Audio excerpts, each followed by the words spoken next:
شوعته درجات ናይ ሓቀኛ ብልሒ ሓቀኛ ብልሒ ማለት ብዙሕ ነገራት ምፍላጥ ወይ ኩኑዕ መልሲ መሃብ ማለት ኣይኮን ሓቀኛ ብልሒ ስለምንታይ ክጋገ ከም ዝኽእል ምርዳእ እዩ ሓደ ዘይርአ መሓውር ኣሎ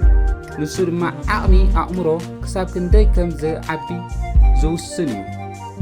መብዛሕትኡ ሰብ ሙሉእ ዕድሚኡ ኣብቲ ዝተሓተ ደረጃ ናይ ኣተሓሳስባ እዩ ዝሕልፎ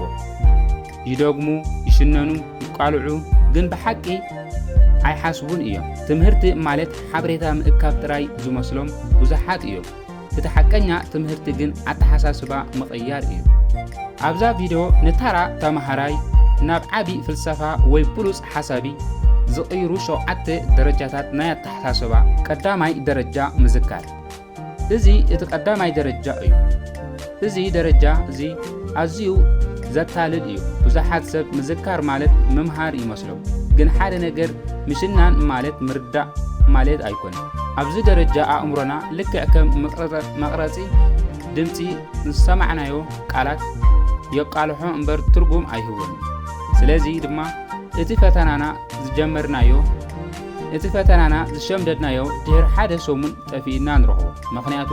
ቃላት ሸምዲድና እምበር ምስቲ ነገር ርክብ ኣይፈጠርና እንታይ ንገብር ካብ ርእስና ወይ ዝሰማዕናዮ ምድጋም ወፂኻ ነቲ ዝተማሃርናዮ ዓወታት ንገዛእ ርእስኻ ኣረዳእዮ ሓደ ነገር ብናይ ገዛእ ርእስኻ ቃላት ክትገልጾ ኣይትኽእልን ኢኻ ኣይተረዳእካን ማለት እዩ ቃላት ክትገልጾ እንተዘይክኢልካ ኣይተረዳእካን ማለት እዩ ካልኣይ ደረጃ ምርዳእ እዩ እዚ ካልኣይ ደረጃ እዩ ኣብዚ ደረጃ እዚ ዝረኣኻዮን ዝሰማዕኻዮን ትርጉም ክህበካ ይጅምር ሕጂ ተረዲእኒ እትብለሉ ደረጃ እዩ ምርዳእ ማለት ንሓደ ሰብ ንሓደ ሓሳብ ምቕባል ዘይኮነ ምስ ሓሳባት ምዝርራብ እዩ ስለምንታይ ከምዚ ኮይኑ እዚ ምስቲ ዝፈልጦ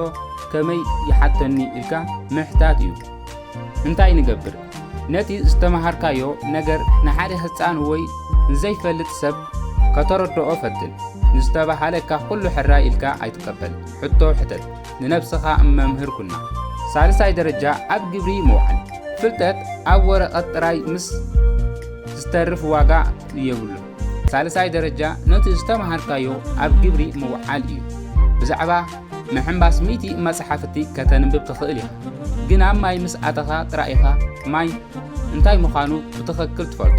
ብተግባር ክትሰርሕ ከለኻ ትጋገ ኢኻ ጌጋ ድማ እቲ ዝበለጸ መምህር እዩ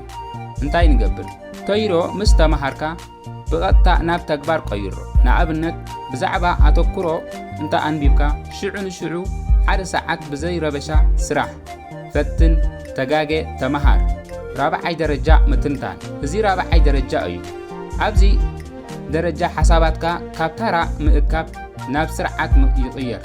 ኣብዚ ደረጃ ነገራት ብትሕተኻ ትርኢ ጠንቅን ሳዕቤናትን ትምህርቲ ትምርምር እዚ ምስቲ እንታይ የራኸቦ እዚ እንታይ ተቐይሩ እቲ እንታይ ይኸውን ኢልካ ተሓስብ ምትንታን ማለት ዝርዝር ነገራት ምርኣይ እዩ እዚ ድማ ቀስ ዝበለ ግን ከዓ ዓሚቕ ኣተሓሳስባ ይጠልብ ነገራት ምውድዳር ብምርኣይ ነቲ ሓቂ ተውፅኦ ሓሙሻይ ደረጃ ምግምጋም ምርዳእ ጥራይ እኹል ኣይኮንን ሓሙሻይ ደረጃ ምፍራይ ወይ ምግምጋም እዩ ኣብዛ ዓለም ብዙሓት ሓበሬታ ኣለዉ እቲ ለባም ኣእምሮ ግን ኣብቲ ኩሉ ሓበሬታ እቲ ኣገዳሲ ኣየና እዩ እቲ ሓቂ ኣየና እዩ ኢሉ ይመርጽ ካብ ኩሉ ሓሳባቱ ማዕረ ክብደት የብሉ እንታይ ንገብር እዚ ነገር እዚ ንዓይ የድልየኒ ድዩ ስለምንታይ እየ ዘገድስ ኢልካ ሕተት ንነብስኻ ሓቀኛ ኹን ዘይጠቅም ሓበሬታ ምድርባይ ልክዕ ከምቲ ኣገዳሲ ሓበሬታ መሓዝ ዓቢ ክእለት እዩ ሻዱሻይ ደረጃ ምፍጣር እዚ ሻዱሻይ ደረጃ ፍልጠትካ ናብ ፈጠራ ዝቕይር ደረጃ እዩ ኣብዚ ደረጃ ካብ ካልኦት ዝሰማዕካዮ ምድጋም ደው ተብል እሞ ሓድሽ ነገር ትፈጥር እንታይ ይኸውን እዩ ዝብል ሕቶ ምሕታት ካብቲ ዘሎ ፍልጠት ወፃኢ ሓድሽ መገዲ ትጸርብ ፈጠራ ንቡር ነገር ብምቕያር እዩ ዝጅምር ክልተ ዘይተሓሓዙ ዝመስሉ ሓሳባት ኣተሓሕዞም ካብ ጌጋ ኣይትፍራሕ ነቲ ዝበለጸ ፈጠራ